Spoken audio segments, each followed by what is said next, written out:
How to Build Better Habits in 4 Simple Steps in 1898. A psychologist named Edward Thorndike conducted an experiment that would lay the foundation for our understanding of how habits form and the rules that guide our behavior. Thorndike was interested in studying the behavior of animals, and he started by working with cats. He would place each cat inside a device known as a puzzle box. The box was designed so that the cat could escape through a door by some simple act, such as pulling at a loop of cord, pressing a lever, or stepping on a platform. For example, one box contained a lever that, when pressed, would open a door on the side of the box. Once the door had been opened, the cat could dart out and run over to a bowl of food. Most cats wanted to escape as soon as they were placed inside the box. They would poke their nose into the corners, stick their paws through openings, and claw at loose objects. After a few minutes of exploration, the cats would happen to press the magical lever. The door would open, and they would escape. Thorndike tracked the behavior of each cat across many trials. In the beginning, the animals moved around the box at random, but as soon as the lever had been pressed and the door opened, the process of learning began. Gradually, each cat learned to associate the action of pressing the lever with the reward of escaping the box and getting to the food. After 20 to 30 trials, this behavior became so automatic and habitual that the cat could escape within a few seconds. For example, Thorndike noted, Cat 12 took the following times to perform the act: 160 seconds, 30 seconds, 90 seconds, 60, 15, 28, 20, 30, 22, 11, 15, 20, 12, 10, 14, 10, 8, 8, 5, 10, 8, 6, 6, 7. During the first 3 trials, the cat escaped in an average of 1.5 minutes. During the last 3 trials, it escaped in an average of 6.3 seconds. With practice, each cat made fewer errors and their actions became quicker and more automatic. Rather than repeat the same mistakes, the cat began to cut straight to the solution. From his studies, Thorndike described the learning process by stating, "Behaviors followed by satisfying consequences tend to be repeated, and those that produce unpleasant consequences are less likely to be repeated." His work provides the perfect starting point for discussing how habits form in our own lives. It also provides answers to some fundamental questions like, what are habits, and why does the brain bother building them at all? Why your brain builds habits. A habit is a behavior that has been repeated enough times to become automatic. The process of habit formation begins with trial and error. Whenever you encounter a new situation in life, your brain has to make a decision.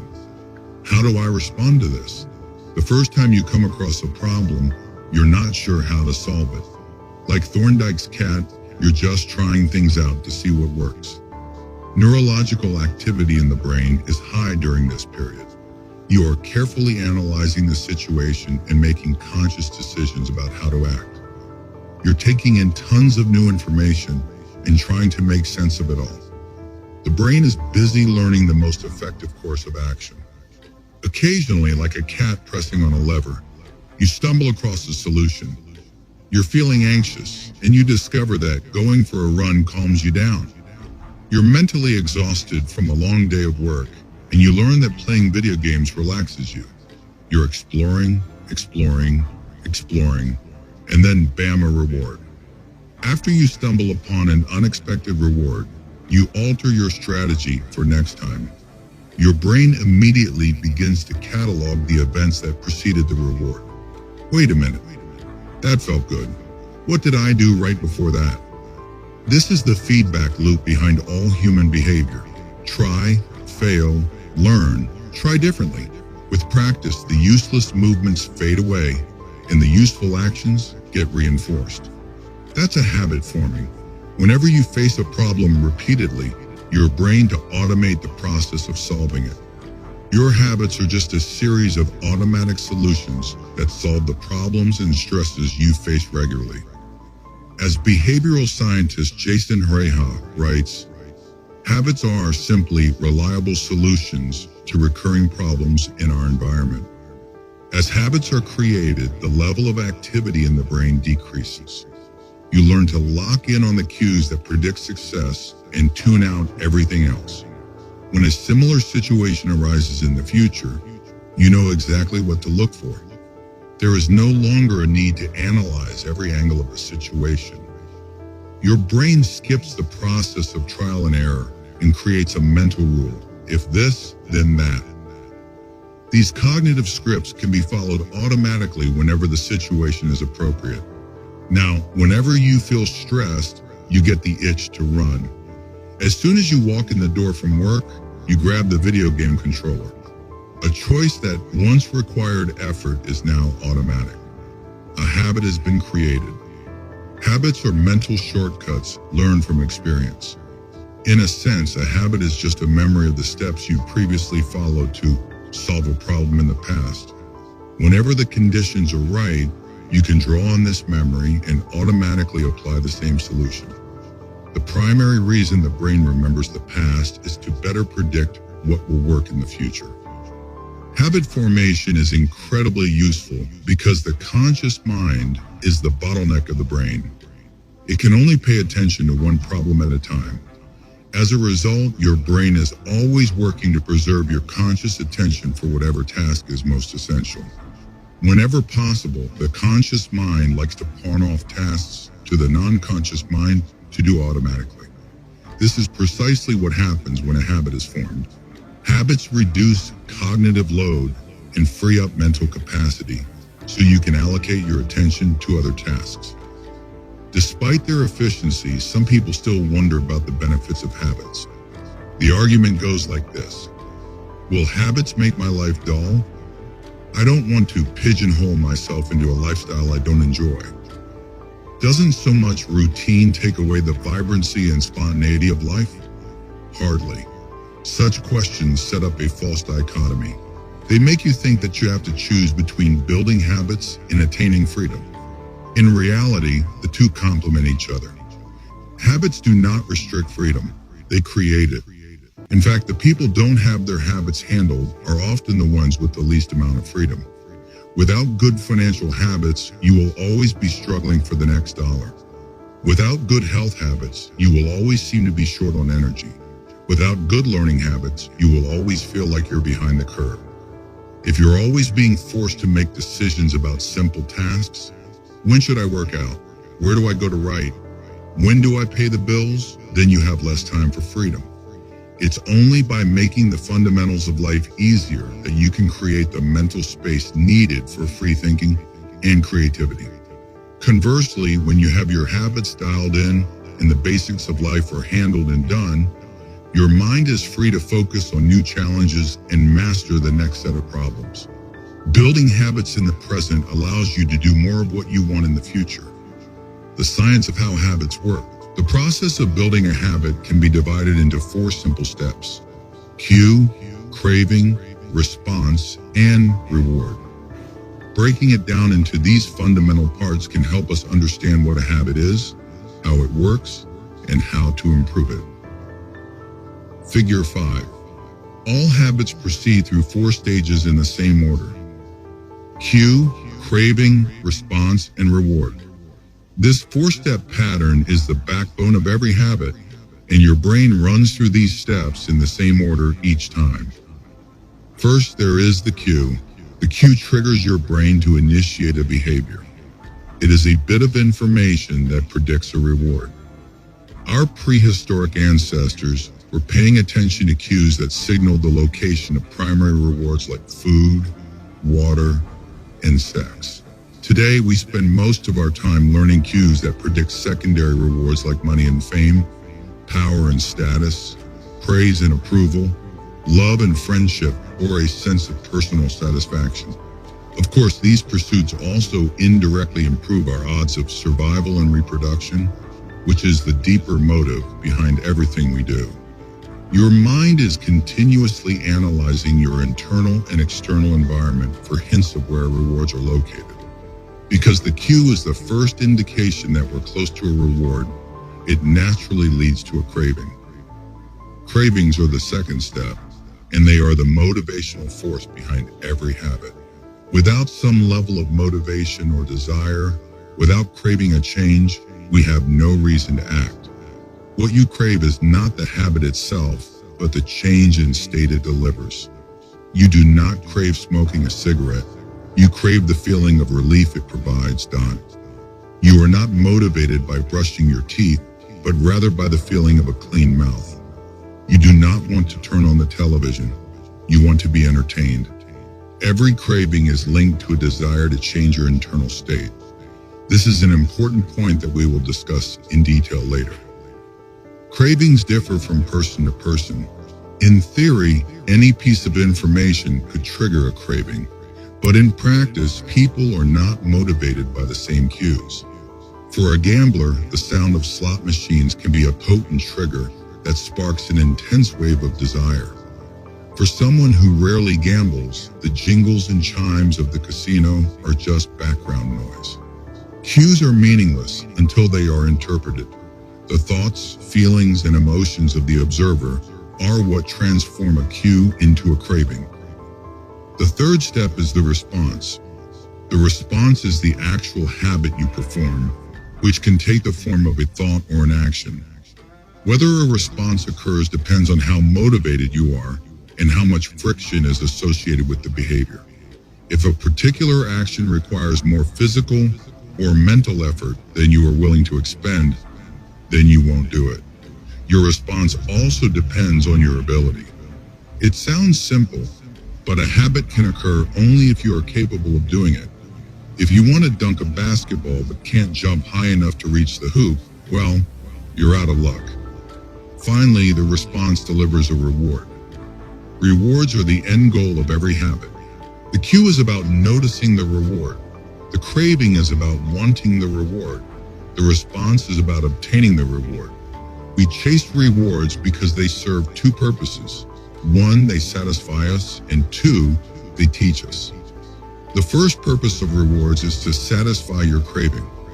Yes, rewards provide benefits on their own. Food and water deliver the energy you need to survive. Getting a promotion brings more money and respect. Getting in shape improves your health and your dating prospects. But the more immediate benefit is that rewards satisfy your to eat, or to gain status, or to win approval. At least for a moment, rewards deliver contentment and relief from craving. Or, second, rewards teach us which actions are worth remembering in the future. Your brain is a reward detector. As you go about your life, your sensory nervous system is continuously monitoring which actions satisfy your desires and deliver pleasure. Feelings of pleasure and disappointment are part of the feedback mechanism that helps your brain distinguish useful actions from useless ones. Rewards close the feedback loop and complete the habit cycle. If a behavior is insufficient in any of the four stages, it will not become a habit. Eliminate the cue and your habit will never start. Reduce the craving and you won't experience enough motivation to act. Make the behavior difficult and you won't be able to do it. And if the reward fails to satisfy your desire, then you'll have no reason to do it again in the future. Without the first three steps, a behavior will not occur. Without all four, a behavior will not be repeated. Ito, the habit loop. Figure 6. The four stages of habit are best described as a feedback loop. They form an endless cycle that is running every moment you are alive. This habit loop is continually scanning the environment, predicting what will happen next, trying out different responses, and learning from the results.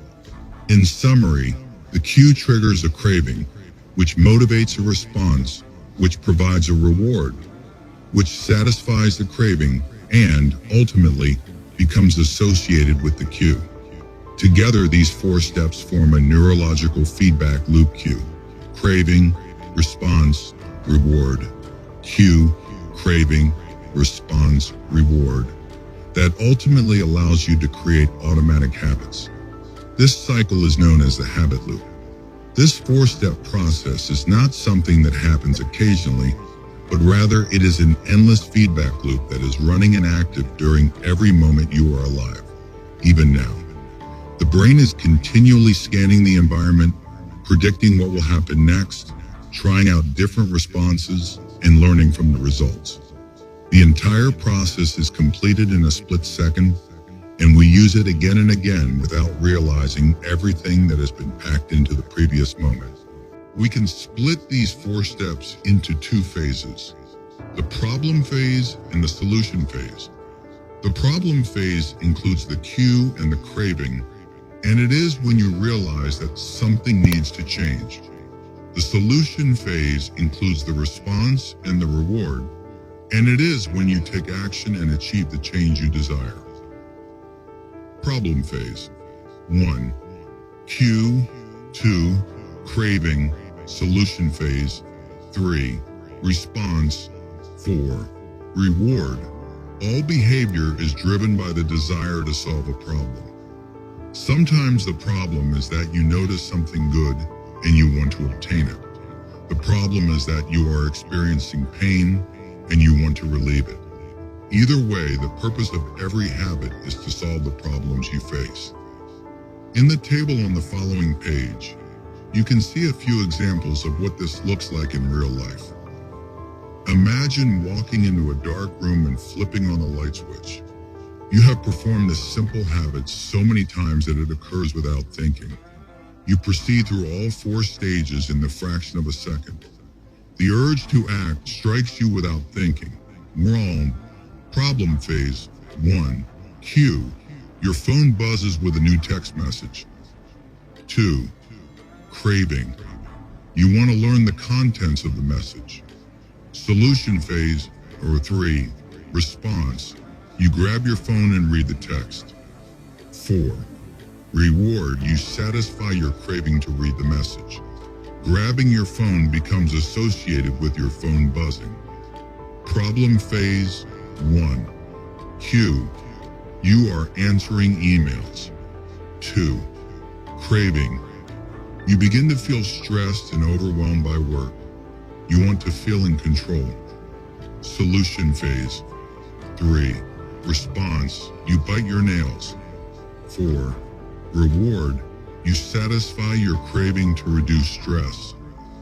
Biting your nails becomes associated with answering email. To problem phase. 1. Cue. You wake up. 2. Craving. You want to feel alert. Solution phase. 3. Response. You drink a cup of coffee. 804. Reward. You satisfy your craving to feel alert. Drinking coffee becomes associated with waking up. Problem phase. 1. Cue. You smell a donut shop as you walk down the street near your office. 2. Craving. You begin to crave a donut. Solution phase. 3. Response. You buy a donut and eat it. 4. Reward. You satisfy your craving to eat a donut. Buying a donut becomes associated with walking down the street near your office. No. Problem phase. 1. Cue. You hit a stumbling block on a project at work. 2. Craving. You feel stuck and want to relieve your frustration. Solution phase. 3. Response. You pull out your phone and check social media. 4. Reward. You satisfy your craving to feel relieved. Checking social media becomes associated with feeling stalled at work. Problem phase. 1. Cue. You walk into a dark room. 2. Craving. You want to be able to see. Solution phase. 3. Response. You flip the light switch. 4. Reward. You satisfy your craving to see. Turning on the light switch becomes associated with being in a dark room. By the time we become adults, we rarely notice the habits that are running our lives. Most of us never give a second thought to the fact that we tie the same shoe first each morning, or unplug the toaster after each use, or always change into comfortable clothes after getting home from work. After decades of mental programming, we automatically slip into these patterns of thinking and acting. The 4 laws of behavior change. In the following chapters, we will see time and again how the 4 stages of cue, craving, response, and reward influence nearly everything we do each day. But before we do that, we need to transform these 4 steps into a practical framework that we can use to design good habits and eliminate bad ones. I refer to this framework as the 4 laws of behavior change, and it provides a simple set of rules for creating good habits and bad ones. You can think of each law as a lever that influences human behavior. When the levers are in the right positions, creating good habits is effortless. When they are in the wrong positions, it is nearly impossible. How to create a good habit. The first law, cue, make it obvious. The second law, craving, make it attractive. The third law, response, make it easy. The fourth law, reward, make it satisfying. We can invert these laws to learn how to break a bad habit. How to break a bad habit. Inversion of the first law, cue, make it invisible. Inversion of the second law, craving, make it unattractive. Inversion of the third law, response, make it difficult. Inversion of the fourth law, reward, make it unsatisfying. It would be irresponsible for me to claim that these 4 laws are an exhaustive framework for changing any human behavior. But I think they're close. As you will soon see, the 4 laws of behavior change apply to nearly every field, from sports to politics, art to medicine, comedy to management. These laws can be used no matter what challenge you are facing. There is no need for completely different strategies for each habit. Whenever you want to change your behavior, you can simply ask yourself, 1. How can I make it obvious? 2. How can I make it attractive? 3. How can I make it easy? 4. How can I make it satisfying? If you have ever wondered, why don't I do what I say I'm going to do? Why don't I lose the weight or stop smoking or save for or start that side business?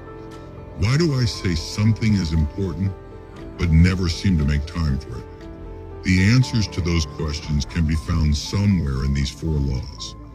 The key to creating good habits and breaking bad ones is to understand these fundamental laws and how to alter them to your specifications. Every goal is doomed to fail if it goes against the grain of nature. Your habits are shaped by the systems in your life. In the chapters that follow, we will discuss these laws one by one and show how you can use them to create a system in which good habits emerge naturally and bad habits wither away. Chapter summary. A habit is a behavior that has been repeated enough times to become automatic. The ultimate purpose of habits is to solve the problems of life with as little energy and effort as possible. Any habit can be broken down into a feedback loop that involves 4 steps: cue, craving, response, and reward. The 4 laws of behavior change are a simple set of rules we can use to build better habits. They are: 1. Make it obvious. 2. Make it attractive. 3. Make it easy. And 4. Make it satisfying.